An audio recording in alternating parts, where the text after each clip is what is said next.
Bismillahirrahmanirrahim. Em nome de Deus, o Clementíssimo, Misericordiosíssimo, muito obrigado a você, amigo telespectador, amiga telespectadora, por estarem conosco mais uma vez numa edição do programa As Chaves do Paraíso. O programa de hoje traz um assunto muito importante e muito relevante, porque tem a ver com o humanismo, com a essência de humanidade que existe em cada um de nós e que se sensibiliza e que se sente machucada, se sente agredida quando o irmão nosso, que pode estar vivendo numa região distante, é agredido pela opressão, ele é vilipendiado naqueles seus direitos que são os direitos mais básicos, o direito a uma terra, o direito a uma habitação, o direito a uma vida decente, o direito a um território, o direito a uma nacionalidade. Nós estamos falando, e vamos falar no programa de hoje, de um povo que há mais de 70 anos, a gente pode dizer aí que pelo menos há 80 anos, vem lutando de uma maneira muito brava para se manter de pé e vem gritando ao mundo durante essas 8 décadas: nós existimos e nós resistimos. Chegamos ao fim do mês do Ramadã e a última sexta-feira do mês do Ramadã foi consagrada pelo imã Ruhollah Musawi al-Khomeini, o imã Khomeini, como é mais conhecido no Ocidente, como o Dia Internacional de Jerusalém, Al-Yawm al-Quds al-Alami. E nós vamos abordar essa questão com aquela que hoje é a grande liderança da causa palestina no Brasil, presidente da Federação Palestina no país, Walid Rabah. Assalamu alaikum, Walid, seja bem-vindo, é um grande prazer tê-lo aqui. Walid, que é de família palestina, e até mesmo por essa história familiar tão bonita, é um estudioso, um profundo conhecedor da questão palestina, dos conflitos do Oriente Médio, e um grande lutador da causa. Walid, nós podemos dizer que há 8 décadas um esforço sistemático, constante, de fazer com que os palestinos sejam varridos do mapa? Em primeiro lugar, eu quero agradecer ao programa, a você, Nasser, pela oportunidade. Agradecer também a todos os que assistem a esse programa, lhe dão audiência, permitem que ele continue informando das nossas causas e do Islã, que é muito importante. Em segundo lugar, eu não posso deixar de agradecer também à Revolução Iraniana, ao povo iraniano, às lideranças iranianas, por terem instituído, já no nascedouro da sua revolução consagrada, esse dia, Dia Mundial de reverência, de lembrança e de defesa da sacralidade e da palestinidade da Jerusalém milenar e sagrada e monoteísta, onde nasce ou se desenvolve o monoteísmo. E seguramente a resposta é positiva à sua pergunta, e a razão é talvez até muito simples. Embora até mesmo nas narrativas mais militantes ou ativistas, até mesmo de dirigentes ou militantes palestinos, isso não apareça muito evidentemente, a limpeza étnica iniciada na Palestina como marco inicial em 15 de maio de 1948, quando Israel se autoproclama Estado, na verdade não é uma data, um momento histórico muito preciso. Ele começa semanas antes, mais precisamente no dia 9 de abril de 1948, numa pequena localidade palestina habitada por aproximadamente 700 pessoas, chamada Deir Yassin. Basicamente camponeses, ou 100% camponeses, que se dedicavam a plantio e pastoreiro, e que fica às portas de Jerusalém.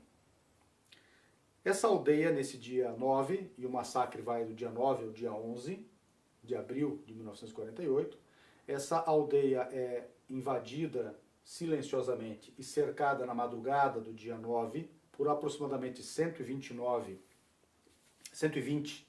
homens fortemente armados, terroristas judeus recém-chegados da Europa. Eles compunham na época os grupos terroristas Irgun e Lehi, ambos denominados assim pelos ingleses e pelos demais europeus.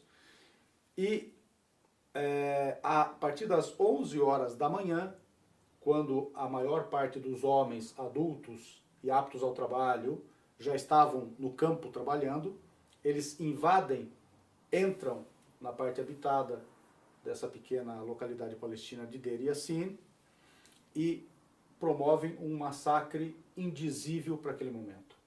Aproximadamente 300 pessoas são literalmente massacradas, e lembrem-se, os homens estavam fora trabalhando no campo, basicamente as mulheres, os idosos, as crianças, os idosos, anciãos e os inválidos estavam na aldeia. São literalmente massacrados. Essa localidade palestina, não por acaso, passa a ser o bairro integralmente judeu, hoje já abrangido pela metrópole de Jerusalém, integralmente judaizada, porque é a ocidental, de Har Nof. Mais do que isso, dos aproximadamente 300 a 400 sobreviventes, 250 são capturados por esses terroristas e levados em parte a Jerusalém, que controlavam, e em parte são levados a Tel Aviv, hoje capital do autoproclamado Estado de Israel, e exibidas publicamente em caminhões enjauladas, como captura e como uma demonstração do que seria feito. Uma parte dos 250 a 300, estima-se que sejam exatamente 300, oscilando um pouco para mais, um pouco para menos, os massacrados, inclusive mulheres grávidas e crianças, como eu havia dito, são decapitados.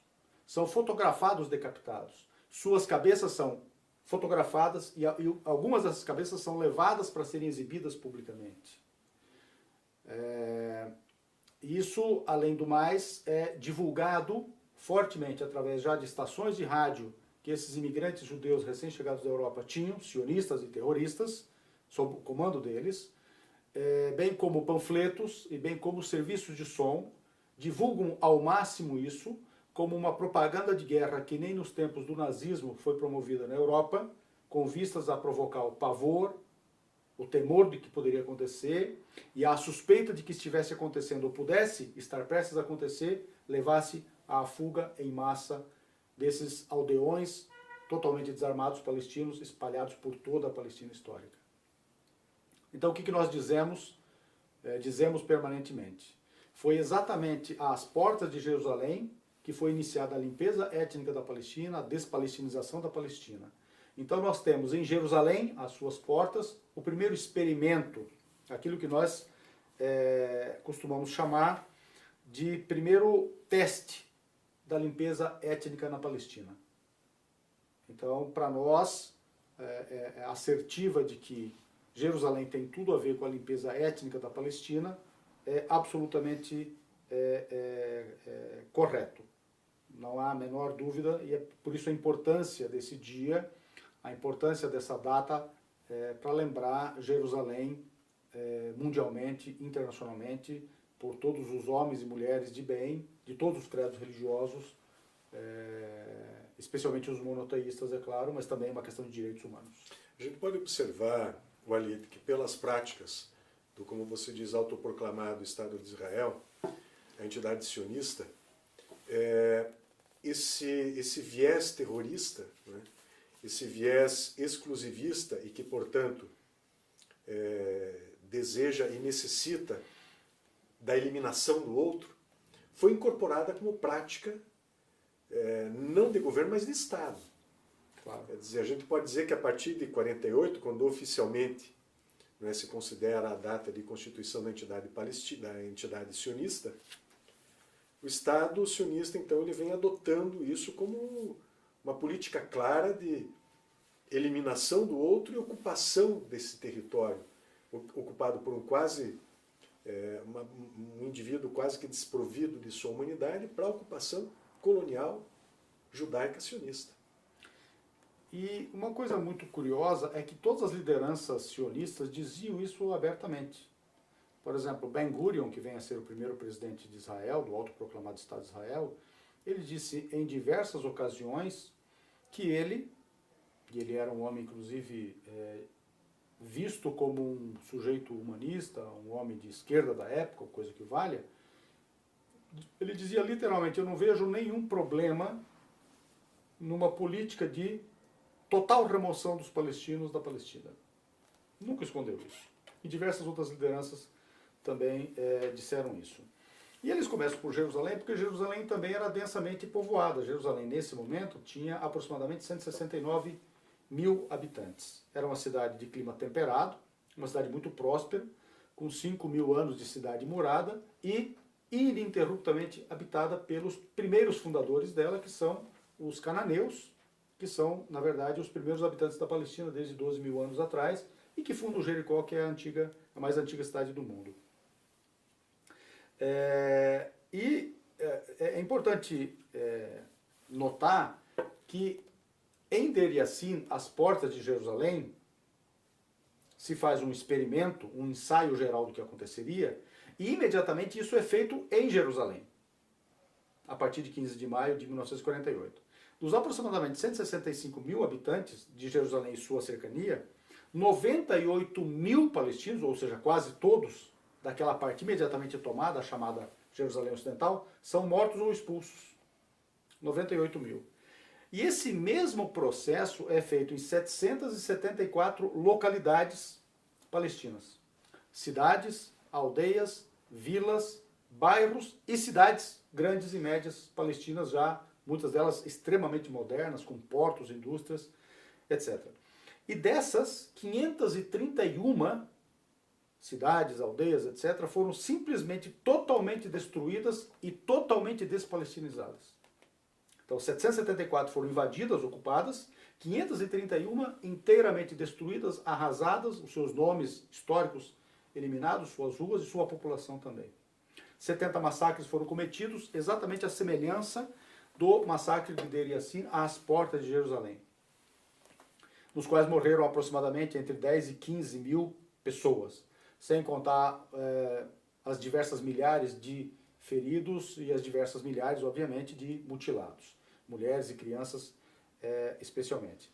Então, esse processo todo é que levou, e todo ele se inaugura às portas de Jerusalém, é bom sempre afirmar, leva a que, dos aproximadamente 76% do território histórico da Palestina tomados imediatamente do início das limpezas étnicas, do processo de limpeza étnica, desses 78 mil, dos 900 mil palestinos, desses 78%, 76 a 78% da Palestina imediatamente tomada, dos 900 mil habitantes que ali residiam, palestinos históricos, milenares, 800 mil são expulsos.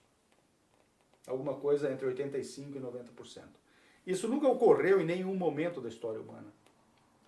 Então, é um processo de genocídio muito grande, dimensões monumentais, é um verdadeiro holocausto provocado por aqueles que narram o próprio holocausto ocorrido anos antes, pouquíssimos anos antes, 2, 3 anos antes, na Europa ocidental, inclusive, nem na Europa oriental foi na Europa ocidental e a primeira parte da chamada Europa oriental, mas provocado pelos europeus ocidentais. E esse processo todo continua em Jerusalém, esse processo de limpeza étnica. Nós temos que lembrar que em 67, quando a parte oriental de Jerusalém é tomada, nós temos 67 mil palestinos que são expulsos de Jerusalém, da Jerusalém oriental. E de 67 para cá, perto de 150 mil foram direta ou indiretamente palestinos expulsos de Jerusalém e sua cercania, aos quais 120 mil foi impedido qualquer possibilidade de retorno. E alguns é impedido até hoje, a maioria, que entrem em Jerusalém, cidade em que nasceram seus pais, avós, trisavós, tetravós, pentavós, 10, 20 gerações atrás, que ingressem sequer para orar um dia à semana, às sextas-feiras sagradas, ou mesmo num único período do ano, como este de Ramadã. Em que pese todas essas violações flagrantes e gritantes aos direitos humanos, Walid, nós vemos hoje, em algumas nações, por exemplo, o nosso querido Brasil, discursos que, ao que tudo indica, privilegiam a fala e a visão histórica do opressor, do ocupante. Frases do tipo: os israelenses têm o direito de escolher onde será a sua capital, né? Ora, esse país, e os dados que você está apontando aí mostram isso de maneira muito clara e cabal, foi construído sobre os cadáveres e sobre a história de um povo que já estava ali há muito tempo. Inclusive desmentindo aquela máxima sionista de que, inscrita no livro O Estado Judeu, do Theodor Herzl, de que ao favorecer o estabelecimento do Estado Judeu na Palestina, o que os governos da Europa estariam fazendo seria garantir uma terra sem povo a um povo sem terra. Quer dizer, não era uma terra sem povo antes da constituição do Estado Judaico. Absolutamente não. Era uma terra povoada e, pelo que você diz, inclusive, com cidades modernas, portos, estruturas, agricultura, porque um outro discurso que a gente ouve dizer é o seguinte, que os colonos sionistas foram levar o progresso, transformaram o deserto em área agricultável. Não, todos esses são mitos, é importante inclusive a gente falar bem rapidamente deles. O primeiro de todos é que Jerusalém, por exemplo, nós estamos falando de Jerusalém, ela tinha um clima temperado, vastamente cultivada e tem, historicamente, uma precipitação pluviométrica anual média idêntica, oscilando um ano para cima, um ano para baixo, à de Londres. Os palestinos produzem, inclusive quando os britânicos tomam a Palestina em 23, definitivamente se apossam em 23, ela tinha superávit alimentar e exportava, mesmo tendo uma densidade populacional de quase 37 habitantes por quilômetro quadrado. E a população árabe nessa época na região era qual a porcentagem? Então, esse é um outro dado que é um mito que nós precisamos desmontar. Mas rapidamente, 37 habitantes por quilômetro quadrado, a densidade demográfica da Palestina, enquanto que a do Brasil mal ultrapassava os 4. E a da China não chegava a 17. Então como você vai dizer que lá não tinha povo? O outro detalhe, indo até onde você pergunta, o censo britânico foi absolutamente desonesto. Na verdade, todos eram palestinos ali. A questão é que os britânicos resolvem separá-los por credo religioso, para justificar um ente judaico acoplado ao discurso britânico e europeu para as lideranças ricas judaicas banqueiras, da Europa, que se aliam num projeto colonial de esvaziamento e limpeza étnica da Palestina. Ou seja, nós tínhamos então palestinos muçulmanos, palestinos cristãos e palestinos judeus. Exatamente. Eram todos palestinos. Não haveria que dividi-los, estratificá-los e censitá-los por credo religioso. Esse foi um estratagema que os britânicos, logicamente que mancomunados com a liderança judaico-sionista que já propunha a limpeza étnica da Palestina, afinal de contas, quando ela diz que é uma terra sem povo, tendo uma das maiores densidades populacionais do mundo, ela estava dizendo que a faria sem povo. Além de pensar como pensava o colonizador europeu, que nenhum ser humano no mundo, grupo humano no mundo, era povo se não fosse europeu, especialmente europeu ocidental. Como você vê a questão palestina à luz dos acontecimentos de hoje, com o governo estadunidense adotando de maneira absolutamente arrogante e autoritária a iniciativa de mudar sua embaixada de Jerusalém, de Tel Aviv para Jerusalém, secundado por um discurso aqui no Brasil também, que procura ir no mesmo sentido. Como você caracterizaria hoje a realidade da causa palestina fato essas questões? Nós vivemos o pior momento depois da tragédia palestina de 48. Nós estamos falando quase que de uma Nakba, que significa catástrofe, 2. Ou seja, está se buscando a solução final. Reconhecer, por exemplo, Jerusalém, capital de Israel, em primeiro lugar é ilegal, porque fere 2 resoluções da ONU que dizem que Jerusalém não é capital de Israel.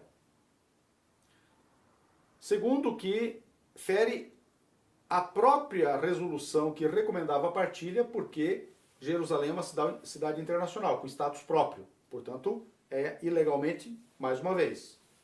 É ilegal essa atitude estadunidense, potencialmente a ser acompanhada ou não sabemos ainda, equivocadamente pelo Brasil.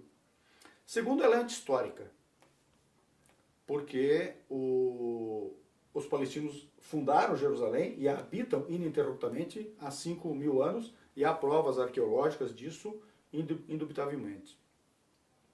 Terceiro, que ela ofende a consciência mundial religiosa, porque ela pretende judaizar e pretende, portanto, retirar a sua sacralidade para 1 bilhão e 700 milhões de cristãos e 1,5 bilhão de muçulmanos, para aproximadamente, em benefício de aproximadamente 12, 13, 14 milhões de judeus, e que nós não temos nada contra que seja sagrada para eles também, mas queremos que seja sagrada também, continue sendo sagrada, para os outros aproximadamente 3 bilhões e 200, 3 bilhões e 300 milhões de homens e mulheres que têm suas fés ancoradas nessa cidade. E ela é absolutamente desumana, porque ela se dá esse tipo de reconhecimento na ideia básica de ganhar território por conquista por meio da violência da guerra e pelo meio da expulsão da população originária. E é isso que está acontecendo, obviamente, hoje em Jerusalém, e não há razão para que o Brasil, além do mais, encampe esse discurso de que o Estado pode escolher a capital que quiser. Não, eu não posso escolher como capital a terra do outro. Eu posso escolher se eu tiver no meu território. Se eu quiser, por exemplo, mudá-la de Tel Aviv para uma cidade do lado de Tel Aviv, eu posso. Vamos supor que seja esse o caso e vamos admitir que todos os tratados internacionais, especialmente os de Oslo, estejam ainda em vigor, coisa que não estão na prática porque Israel se recusa a implementá-los. Por mais injustos que eles fossem para os palestinos, dando apenas menos de 1/4 da Palestina histórica para os palestinos. Então, não há que se cair. O Brasil comete, o que nos interessa falar do Brasil, comete um equívoco grave de tomar parte justamente do lado opressor. O Brasil pode sim ser neutro. Logicamente que uma neutralidade de acordo com a legalidade internacional, com o direito internacional humanitário. Ou seja, você não é neutro para defender o genocídio e equiparar o genocida ao exterminado em igualdade de proporção, nada disso. Mas o Brasil pode cumprir um papel de equidistância, de reconhecer os dois lados, à luz de todas as resoluções da ONU, à luz de todo o direito internacional, especialmente o humanitário, e dizer, este povo tem direito, e nós respeitamos o que eles já acordaram, à luz do direito internacional, e este tem o direito limitado àquilo que também o direito internacional impõe e àquilo que os acordos previram. Lembrando bem que Israel se autoproclama, não é criado pela ONU, a resolução da ONU apenas recomendava a partilha e depois ela seria revisada porque um outro relatório da ONU dizia que essa resolução não poderia ser implementada, a 181. Israel só é admitido como Estado-membro em 49. Ora, se Israel fosse um Estado criado, ele seria admitido na ONU imediatamente.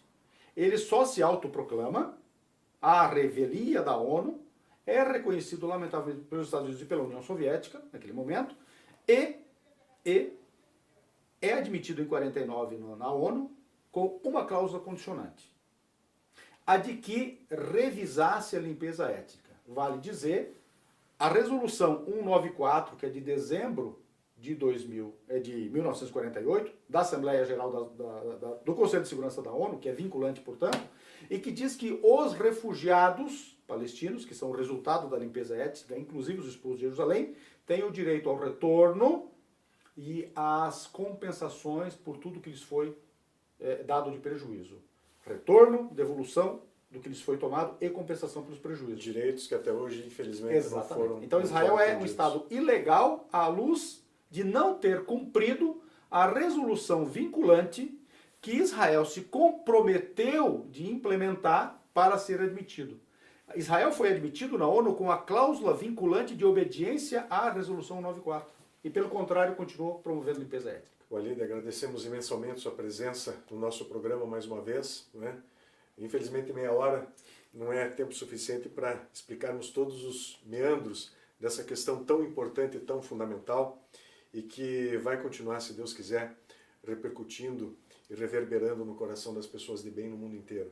Agradecemos a sua presença, não é? Conte sempre conosco. E você, se quiser conhecer mais sobre a questão palestina, a centralidade da questão de Jerusalém para os árabes, para os muçulmanos e para a humanidade inteira, não deixe de acessar a nossa página na internet, www.ibpr.com.br. Nós temos a página da Mesquita Imam Ali no Facebook, basta você procurar lá. E temos também o canal da Sociedade Beneficente Muçulmana do Paraná no YouTube, onde você encontra este e outros programas. Aguardamos você na nossa próxima edição. Wassalamu alaikum, que a paz esteja convosco.